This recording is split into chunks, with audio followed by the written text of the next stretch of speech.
To QK news. ముందుగా headlines చూద్దాం. నిరుద్యోగుల ఆత్మహత్య యత్నంపై కాంగ్రెస్ ను నిలదీసిన కేటీఆర్. ఉద్యోగ హామీలపై కాంగ్రెస్ ను ప్రశ్నించిన కేటీఆర్. నిరుద్యోగులకు న్యాయం చేయాలన్న కేటీఆర్ డిమాండ్. ఉద్యోగాల హామీ అమలు చేయాలన్న బీఆర్ఎస్ డిమాండ్. ప్రతిపక్షంపై కాంగ్రెస్ నేత సామా రామ్మోహన్ విమర్శలు. రాష్ట్రానికి నష్టం కోరుకుంటున్నారన్న సామా రామ్మోహన్. అభివృద్ధిని అడ్డుకుంటున్నారన్న కాంగ్రెస్ ఆరోపణ. తప్పుడు ప్రచారం మానుకోవాలన్న సామా రామ్మోహన్. నీట్ నిరసనల కేసులో ఉపసంహరించుకోవాలని సీజేపీ డిమాండ్. విద్యార్థులపై కేసులు రద్దు చేయాలన్న సీజేపీ. నీట్ నిరసనకారులకు న్యాయం చేయాలన్న సీజేపీ. నిరసన విద్యార్థులపై ఎఫ్ఐఆర్లు ఎత్తేయాలన్న డిమాండ్. టీటీడీ ఆసుపత్రి మందులపై భూమన అవినీతి ఆరోపణలు. టీటీడీలో మందుల సరఫరాపై విచారణ కోరిన భూమన. టీటీడీ వ్యవహారాలపై ప్రభుత్వాన్ని ప్రశ్నించిన భూమన. టీటీడీ ఆసుపత్రిలో అక్రమాలంటూ భూమన విమర్శలు.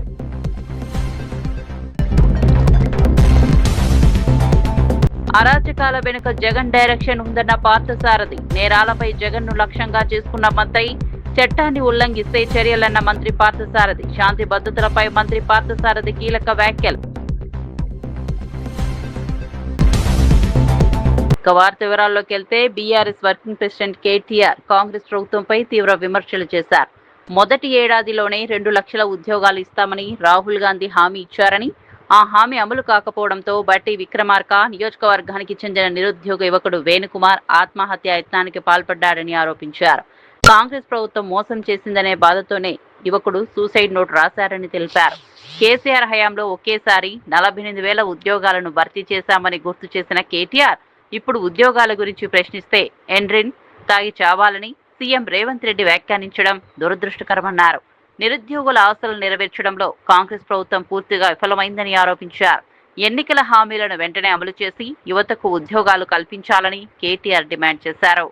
జాబ్ క్యాలెండర్ ఇవ్వలేదు. జాబ్ క్యాలెండర్ ద్వారా ప్రతి సంవత్సరం నోటిఫికేషన్ విడుదలైతే నిరుద్యోగులకు ఈ దుస్థితి వచ్చేది కాదు అని చెబుతూ, మా మధిర నియోజకవర్గం పరిస్థితి చెప్తున్నాను, డిప్యూటీ సీఎం గారు జోక్యం చేసుకోవాలి అంటూ మొత్తం వివరంగా దాదాపు 2 పేజీల లెటర్. ఈ మాట ఇంకా ఆయన చెప్పిన మాట, డిప్యూటీ సీఎం బట్టి ఈ సూసైడ్ నోటు డిప్యూటీ సీఎం బట్టి విక్రమార్క గారికి, సీఎం రేవంత్ రెడ్డి గారికి, రాహుల్ గాంధీ గారికి చేరే వరకు షేర్ చేయండి అంటే తన ఆవేదనను వ్యక్తపరుస్తూ ఆ తమ్ముడు మాట్లాడిన మాటలు నిన్న ఆసుపత్రిలో చావు బతుకుల మధ్యన కొట్టుమిట్టాడుతూ ఇప్పుడు స్టేబుల్గా ఉన్నాడని తెలుస్తుంది. సంతోషం. ఏం మాట్లాడాడు కూడా ఒకసారి వినండి మీరు. ఇచ్చిన మేనిఫెస్టో ఏంటో గవర్నమెంట్ కి తెలుసు. చివరికి వచ్చేసరికి ఇప్పట్లో గ్రూప్స్ నోటిఫికేషన్ లేవు. మీరు ఎండిని దాగి తాగండి అవసరం అయితే, మాకు సంబంధం లేదు. ఆయన మాట్లాడే ప్రతి మాట కూడా ఎట్లుందంటే వ్యతిరేకమే. కానీ ఎస్ఐ కానిస్టేబుల్ నోటిఫికేషన్లు ఇచ్చారు, ఏ నిరుద్యోగులు అవి సంతృప్తి పరచలేదు. అది కూడా ఈ లెటర్లో రాశారు, సంతృప్తి పరచలేదని. వాళ్ళు వచ్చి ఏం మాట్లాడారు, అన్ని నేను చేసి పెడతా అనేసి వాగ్దానాలు చేసి నమ్మినాం సార్. స్పష్టంగా ఆయన చెప్తున్న మాట, నోటిఫికేషన్లు ఇవ్వక ఏమైంది, ఎందుకు ఇవ్వరు? చివరికి పోలీసు ఉద్యోగాలు 20,000 ఖాళీలు ఉంటే 5,000, 7,000 ఎందుకు ఇస్తున్నారు? ఎందుకు 20,000 ఇవ్వరు? కేసీఆర్ గారు ఒకటేసారి 48,000 ఉద్యోగాలు నింపినప్పుడు మీరెందుకు నింపరు అని అడిగితే ఎండ్రిన్ తాగి చావండి. ఇది రాష్ట్ర ముఖ్యమంత్రి గారు యువతకిచ్చే సందేశం. మరి విన్న తర్వాత ఇలా ఆత్మహత్యల లాంటి పరిస్థితికి పాల్పడక మరి ఏం చేయాలి ఈ రాష్ట్రంలో యువత అని నేను అడుగుతా ఉన్నా ఈ ప్రభుత్వాన్ని. అట్లాగే ఆ తమ్ముడు ఇంకో మాట అన్నాడు, బీఆర్ఎస్ హయాంలో చివరి దశలో ఉన్న 65,000 ఉద్యోగాలు నింపి వాళ్ళు ఆ రోజు నోటిఫికేషన్లు ఇస్తే ఇవాళ మీరు కాగితాలు ఇచ్చి అది మీ ఖాతాలో వేసుకుంటారా అని నిలదీశాడు ఈ ఉత్తరంలో. దయచేసి ఈ ఉత్తరం కూడా మిత్రులందరూ చదవాలని చెప్పి కూడా నా ప్రార్థన, మీడియా మిత్రులందరూ కూడా. టీపీసీసీ మీడియా కమిటీ చైర్మన్ సామా రామ్మోహన్ రెడ్డి ప్రతిపక్ష పార్టీలపై తీవ్ర విమర్శలు చేశారు.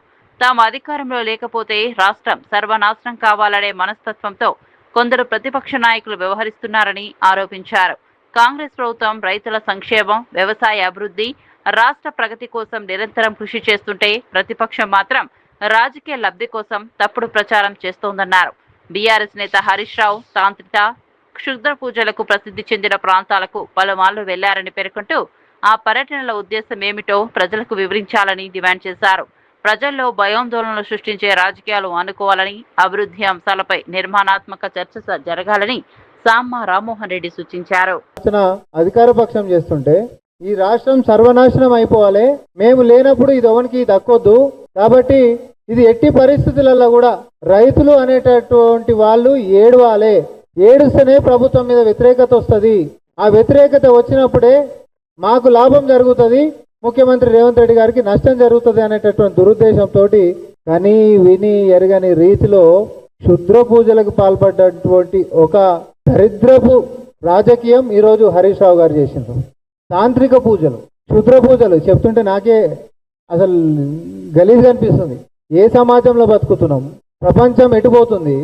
తాంత్రిక పూజలు చేసి మరి ప్రజలు మొత్తం సర్వనాశనం కావాలి, రాష్ట్రం సర్వనాశనం కావాలి, తద్వారా అధికార పక్షం ఈరోజు నష్టపోవాలి, రాజకీయంగా వాళ్ళు ఓడిపోవాలనేటటువంటి దాంతో. ఎందుకంటే ప్రతిపక్షాలు లేకుండి అనేక రకాల అబద్ధాలు మా మీద వేసిన, బట్టగాల్చి మా మీద వేసిన, పనికిరాని ఛాలెంజ్లు చేసిన మా యొక్క పరిపాలనతో మేము తిప్పి కొడుతున్నటువంటిది తట్టుకోలేక హరీష్ రావు గారు 2 మార్చి 2026 తిరుచిరపల్లి వైఎస్ఆర్సీపీ నేత భూమన కరుణాకర్ రెడ్డి రాష్ట్ర ప్రభుత్వంపై తీవ్ర ఆరోపణలు చేశారు. నారా లోకేష్ రెడ్ బుక్ రాజ్యాంగం పేరుతో రాష్ట్రంలో ఒకవైపు హింస, మరోవైపు అవినీతి విలయతాండవం చేస్తున్నాయని విమర్శించారు. చివరకు తిరుమల తిరుపతి దేవస్థానం వ్యవహారాలను కూడా వదలడం లేదని ఆరోపించారు.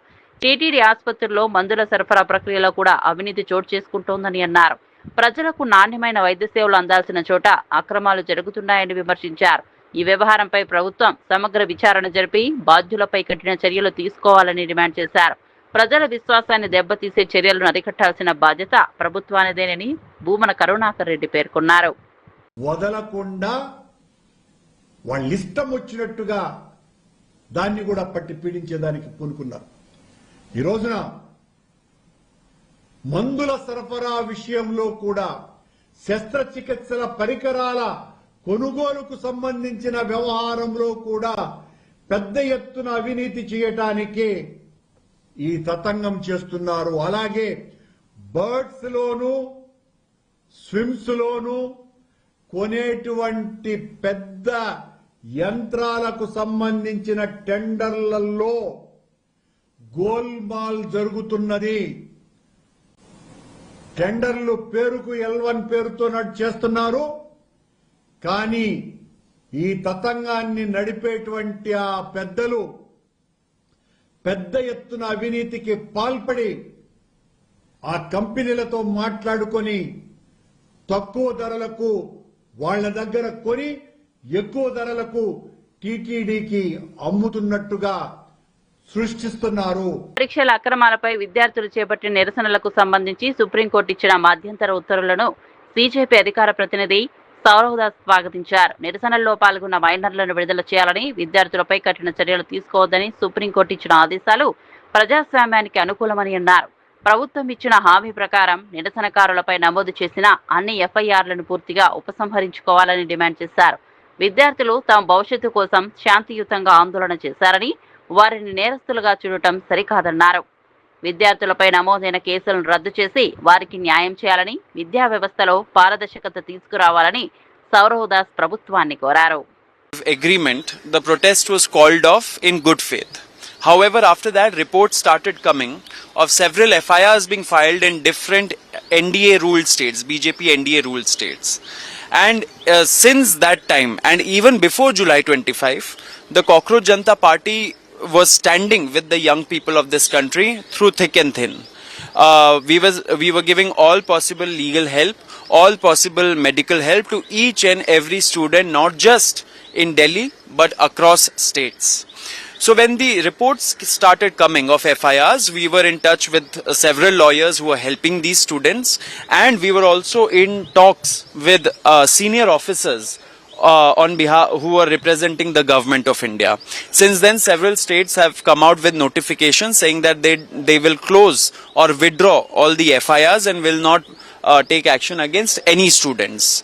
However, then the Supreme Court was hearing a bunch of PILs about the police brutality and other things, in which an order came which was creating some confusion.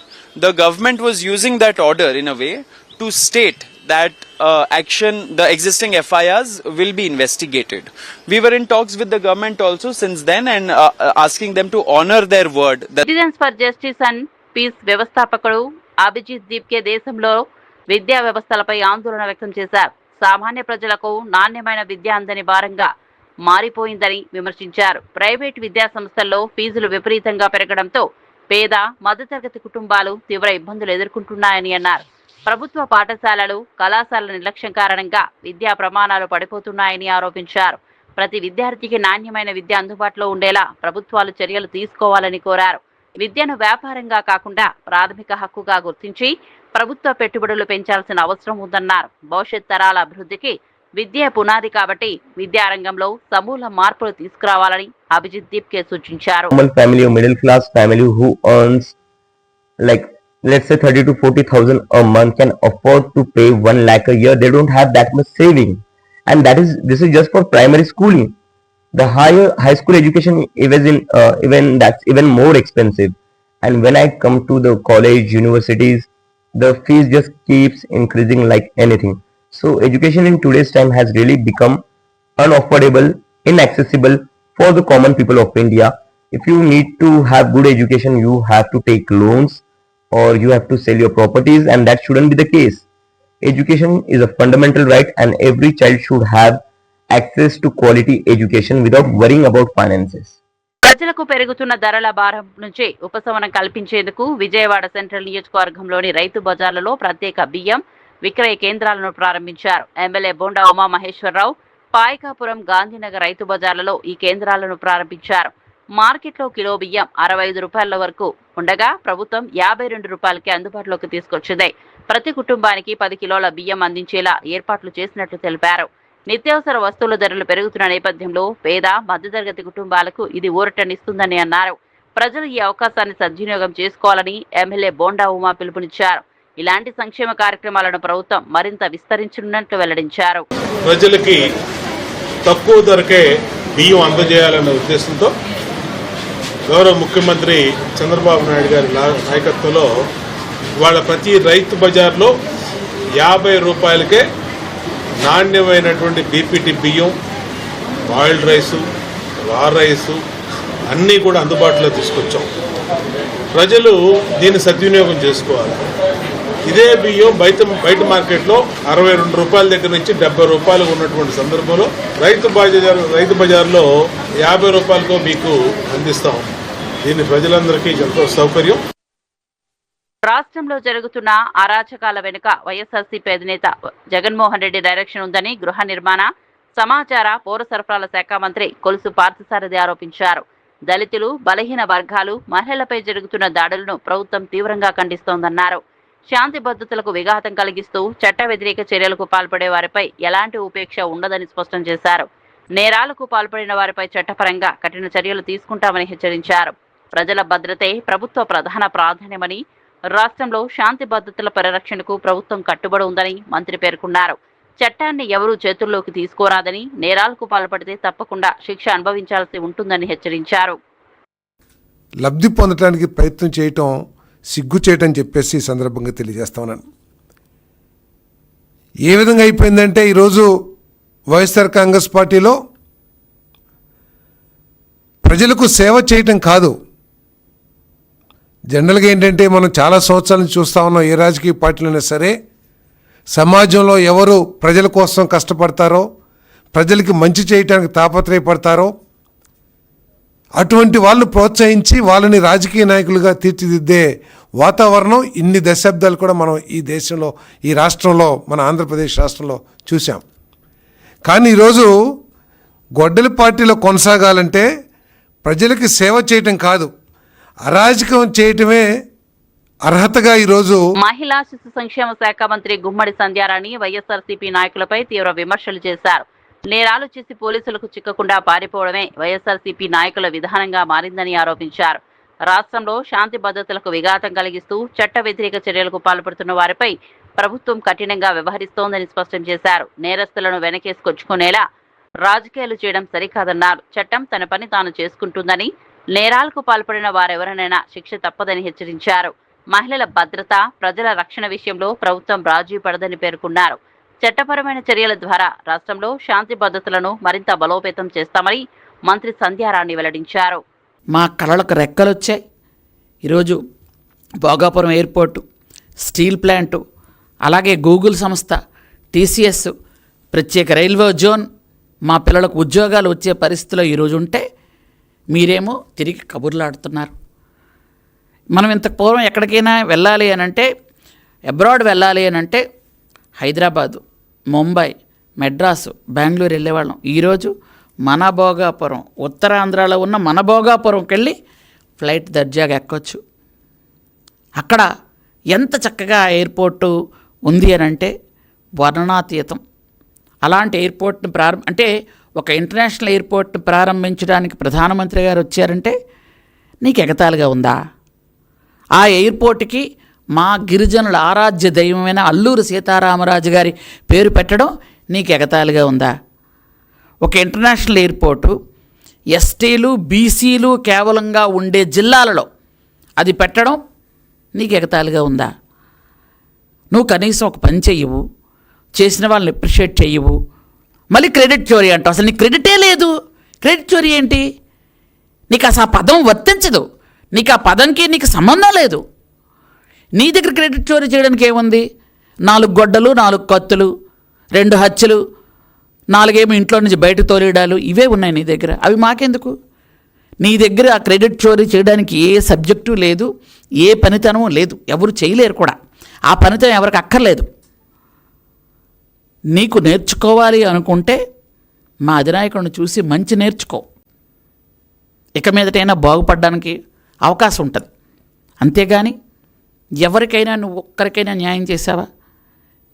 ఒక్కరికైనా ఎప్పుడైనా ఎక్కడైనా చంపిన వాళ్ళని వెనకేసుకురావడం, చంపిన వాళ్ళకి పదవులు ఇవ్వడం, బూతులు తిట్టిన వాళ్ళకి మంత్రి పదవులు ఇవ్వడం. ఇంజనీరింగ్ విద్యార్థులను ఉద్దేశించి ముఖ్యమంత్రి రేవంత్ రెడ్డి చేసిన వ్యాఖ్యలపై సిర్పూర్ ఎమ్మెల్యే డాక్టర్ పాల్వాయి హరీష్ బాబు తీవ్ర ఆగ్రహం వ్యక్తం చేశారు. విద్యార్థులను క్రిమినల్ వేస్ట్ గా అభివర్ణించడం అత్యంత బాధ్యతారాహిత్యమని విమర్శించారు. విద్యా వ్యవస్థను గాడిలో పెట్టడంలో ప్రభుత్వం విఫలమైందని, ఆ వైఫల్యాలను కప్పిపుచ్చుకోవడానికే సీఎం ఇటువంటి వ్యాఖ్యలు చేస్తున్నారని ఆరోపించారు. ఫీజు రీయింబర్స్మెంట్ బకాయిలు వెంటనే విడుదల చేయకుండా విద్యార్థులను అవమానించడం సరికాదన్నారు. విద్యార్థుల మనోభావాలను దెబ్బతీసిన ముఖ్యమంత్రి వెంటనే బహిరంగ క్షమాపణ చెప్పాలని డిమాండ్ చేశారు.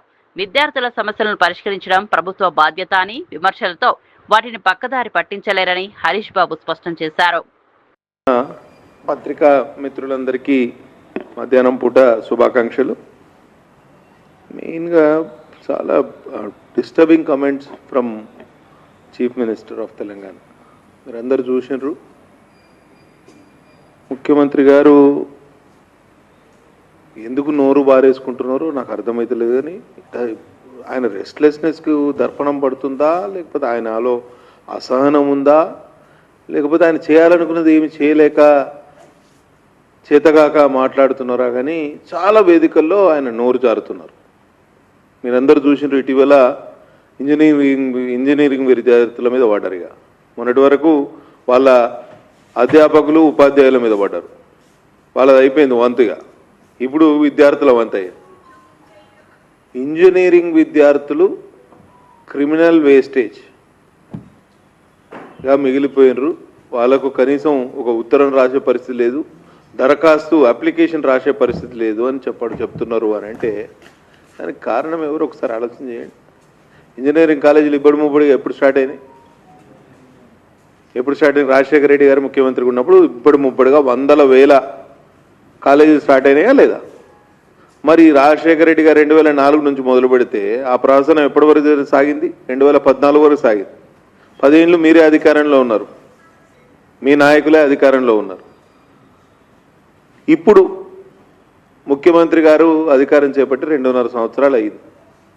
ఇంజనీరింగ్ శాఖ మీద, టెక్నికల్ ఎడ్యుకేషన్ మీద ఒక సమీక్ష చేసి ఏమన్నా సూచనలు చేసి దాన్ని ఏమన్నా అమలు పరిచినరా? ఎన్నో నిపుణుల కమిటీలు, ఎక్స్పర్ట్ కమిటీలు ఇవాళ ఇంజనీరింగ్ విద్య మీద రిపోర్ట్స్ ఇచ్చినాయి. ఇటీవల నాకు ఒక ఫంక్షన్లో బివి మోహన్ రెడ్డి గారు వారు కలిసి చెప్పడం జరిగింది. ఇంజనీరింగ్ విద్యను ఎట్లా ఇంప్రూవ్ చేయాలి, స్కిల్ డెవలప్మెంట్ ఎట్లా చేయాలి, ఉపాధి కల్పించడం ఎలా అనే దాని మీద వాళ్ళ ఎక్స్పర్ట్ కమిటీ చాలా సూచనలు చేసింది. కానీ ఎక్కడ దాన్ని పాటించిన దాఖలాలు లేవు. అసలు నాకు ముఖ్యమంత్రి గారి వ్యవహారం సమర్థవంతంగా తన శాఖను నిర్వహించలేక క్రిమినల్స్తో పోల్చిన ఈ ముఖ్యమంత్రి గారి వ్యవహారం తీసిగట్టుగా తయారైంది. ఒకసారి ఆలోచన చేద్దాం. ఫీజు రీయింబర్స్మెంట్ అడుగుతానని కోపం అని అనుకుంటా. నాకైతే ఒకటే అనిపిస్తుంది. మెయిన్గా బకాయిలు ఉన్న 10,000 కోట్లలో 5,000 కోట్లు నువ్వు ఇవ్వాల్సింది ఇంజనీరింగ్ విద్యార్థులకి. కాబట్టి వీళ్ళని తిట్టలేక ఆ రకంగా ఇది చెప్పలేక అది చెప్తున్నాడు అనేది నాకు ఉన్న అనుమానం. తట్టుకోలేక ఈ విద్యార్థుల డిమాండ్ని తట్టుకోలేక డబ్బులు సర్దుబాటు చేయలేక ఆ భూములు అమ్ముదామనంటే అమ్మకంలో మీరు గాంధీ భవన్ లో నిర్వహించిన మీడియా సమావేశంలో టీపీసీసీ ఫిషరీస్ కాంగ్రెస్ చైర్మన్ మెట్టు సాయి కుమార్ బీఆర్ఎస్ నేత కేటీఆర్ పై విమర్శలు గుప్పించారు. ఓటమి భయంతోనే ముఖ్యమంత్రి రేవంత్ రెడ్డి కాంగ్రెస్ ప్రభుత్వంపై కేటీఆర్ తప్పుడు ప్రచారం చేస్తున్నారని ఆరోపించారు. 10 ఏళ్ల బీఆర్ఎస్ పాలనలో నిరుద్యోగులను పూర్తిగా నిర్లక్ష్యం చేశారని విమర్శించారు. కాంగ్రెస్ ప్రభుత్వం అధికారంలోకి వచ్చిన కొద్ది కాలంలోనే వేలాది ఉద్యోగాలను భర్తీ చేసి హామీల అమలుకు కట్టుబడి పనిచేస్తోందన్నారు. ప్రజలను తప్పుదోవ పట్టించే ప్రచారాలను తెలంగాణ ప్రజలు నమ్మరని చెప్పారు. అభివృద్ధి సంక్షేమమే కాంగ్రెస్ ప్రభుత్వ లక్ష్యమని, రాజకీయ ప్రయోజనాల కోసం అసత్య ప్రచారం చేయడం మానుకోవాలని మెట్టు సాయి కుమార్ సూచించారు. గత 10 సంవత్సరాలు మీరు అధికారంలో ఉండి ఒక డిఎస్సి ఇచ్చినారా? మీరు ఒక గ్రూప్ 1 ఇచ్చినారా? మీరు ఒక గ్రూప్ 2 ఇచ్చినారా? ఇచ్చింది కాంగ్రెస్ పార్టీ. రేవంత్ రెడ్డి గారి సారథ్యంలో ప్రజాప్రభుత్వంలో గ్రూప్ 1 కానీ, గ్రూప్ 2 కానీ, గ్రూప్ 4 కానీ, డిఎస్సి కానీ, నర్సింగ్ ఉద్యోగాలు అని చెప్పి దాదాపు 70,000 ఉద్యోగాలు ఇస్తే 10 సంవత్సరాల ఈ దుర్మార్గులు అధికారంలో ఉండి నిరుద్యోగులని మీ కాంపౌండ్ వాళ్ళకు కూడా అడుగు పెట్టని లేదు. మీరు ఇప్పుడు వచ్చేసి నీతులు మాట్లాడుతూ ఉన్నారు, సిగ్గు తప్పిన మాటలు మాట్లాడుతూ ఉన్నారు. 10 సంవత్సరాలు మంత్రిగా పనిచేసారు కదా, ఒక నిరుద్యోగుని కానీ, ఒక యువకుడిని కానీ, ఒక అమరవీర కుటుంబ సభ్యుని కానీ మీ అధికార కాంపౌండ్ రానిచ్చిరా? మీరు రానియలేదు. ఇప్పుడేమో ఉద్యోగాల గురించి మాట్లాడుతూ ఉన్నారు, విద్యార్థుల గురించి మాట్లాడుతూ ఉన్నారు, ధర్నా చౌక్ గురించి మాట్లాడుతూ ఉన్నారు, ధర్నాల గురించి మాట్లాడుతూ ఉన్నారు. అరే 10 సంవత్సరాలు నానా యాస ఎట్టింది మీరే, విద్యార్థులని గోస పెట్టింది కూడా మీరే. పొద్దున్న లేవగానే రేవంత్ రెడ్డి గారి కోసం, రాత్రి పడుకునే ముందు రేవంత్ రెడ్డి గారి కోసం మాట్లాడి మీలాంటి అజ్ఞానటువంటి బీఆర్ఎస్ నాయకులు, మీలాంటి చిల్లర మాటల బీఆర్ఎస్ నాయకులారా కొంచెం మీరు తిరుగుతూ మాట్లాడండి. రండి. 70,000 ఉద్యోగాలు ఈ 2.5 సంవత్సరాల్లో ప్రజాప్రభుత్వంలో, రేవంత్ రెడ్డి గారి ప్రభుత్వంలో నిరుద్యోగులు ఉద్యోగులై ప్రజాపాలనలో భాగమైనారు. ఒక నోటిఫికేషన్ ఇలే, ఒక ఉద్యోగం ఇలే. ఇప్పుడేమో మోతబరి మాటలు మాట్లాడుతూ ఉన్నాడు. ఈ అహంకారపు మాటలు, ఈ మోతబరి మాటలు, ఈ పూరంబోగటి మాటలు పంచాయి. నీ మాటలు విని మీ బీఆర్ఎస్ పార్టీ నాయకులే నవ్వుతున్నారు, అసహించుకుంటున్నారు. కల్లకుంట్ల తారక రామారావు గారు అలియాస్ కేటీఆర్ గారు, కోతల రామారావు గారు, కోతలు బంద్ చేయండి. మీరు మీ పార్టీ గురించి, మీ పార్టీ నాయకుల గురించి తెలంగాణ ప్రజలు మర్చిపోయినారు. 100 లోతుల్లో గోతుల్లోకి మిమ్మల్ని బొందబెట్టినారు. తెలంగాణ అమరవీరుల కుటుంబాల శాపాలు మీకు తాకినాయి. ఇప్పుడు వచ్చేసి నీతులు మాట్లాడుతూ ఉన్నారు. రేవంత్ రెడ్డి గారి కాలి గోటికి సరిపోడు కల్లకుంట్ల తారక రామారావు గారు. మీరు మీ నాయన పేరు పెట్టి చెప్పు, తెలంగాణ ఉద్యమం పేరు చెప్పు, మీ పార్టీ పేరు చెప్పు. ఎమ్మెల్యే కాలే, జడ్పీటీసీ కాలే, సొంతంగా వచ్చే నాయకుడు, స్వయం కృషి వచ్చే నాయకుడు, రాజకీయాలకు ఒక భవిష్యత్తు ఇచ్చే నాయకుడిగా వచ్చి ఎంతో మంది యువకులకు మార్గదర్శకంగా ఉన్న నాయకుడు యనుమల రేవంత్ రెడ్డి గారు. జెడ్పీటీసీ స్థాయి నుంచి ముఖ్యమంత్రి స్థాయిగా ఎదగొచ్చు అని స్పష్టమైనటువంటి రాజకీయ నేపథ్యాన్ని చూపించే నాయకుడు యనుమల రేవంత్ రెడ్డి గారు. నాయన పేరు చెప్పి, ఉద్యమం పేరు చెప్పి, ఆ పేరు చెప్పి, ఈ పేరు చెప్పి సీటు ఎక్కి కేకే మహేందర్ రెడ్డి లాంటి ఉద్యమకారుని పక్కన పెట్టి ఈయన ఏం పోతే చెప్పి నీకు సిరిసిల్ల టికెట్ ఇచ్చిర్రో అది నువ్వు చెప్పాలి. నిరుద్యోగుల ఆత్మహత్య యత్నంపై కాంగ్రెస్ ను నిలదీసిన కేటీఆర్, ఉద్యోగ హామీలపై కాంగ్రెస్ ను ప్రశ్నించిన కేటీఆర్, నిరుద్యోగులకు న్యాయం చేయాలన్న కేటీఆర్ డిమాండ్, ఉద్యోగాల హామీ అమలు చేయాలన్న బీఆర్ఎస్ డిమాండ్. ప్రతిపక్షంపై కాంగ్రెస్ నేత సామా రామ్మోహన్ విమర్శలు, రాష్ట్రానికి నష్టం కోరుకుంటున్నారన్న సామా రామ్మోహన్, అభివృద్ధిని అడ్డుకుంటున్నారన్న కాంగ్రెస్ ఆరోపణ, తప్పుడు ప్రచారం మానుకోవాలన్న సామా రామ్మోహన్. నీట్ నిరసనల కేసులు ఉపసంహరించుకోవాలని సీజేపీ డిమాండ్, విద్యార్థులపై కేసులు రద్దు చేయాలన్న సీజేపీ, నీట్ నిరసనకారులకు న్యాయం చేయాలన్న సీజేపీ, నిరసన విద్యార్థులపై ఎఫ్ఐఆర్లు ఎత్తేయాలన్న డిమాండ్. టీటీడీ ఆసుపత్రి మందులపై భూమన అవినీతి ఆరోపణలు, టీటీడీలో మందుల సరఫరాపై విచారణ కోరిన భూమన, టీటీడీ వ్యవహారాలపై ప్రభుత్వాన్ని ప్రశ్నించిన భూమన, టీటీడీ ఆసుపత్రిలో అక్రమాలంటూ భూమన విమర్శలు.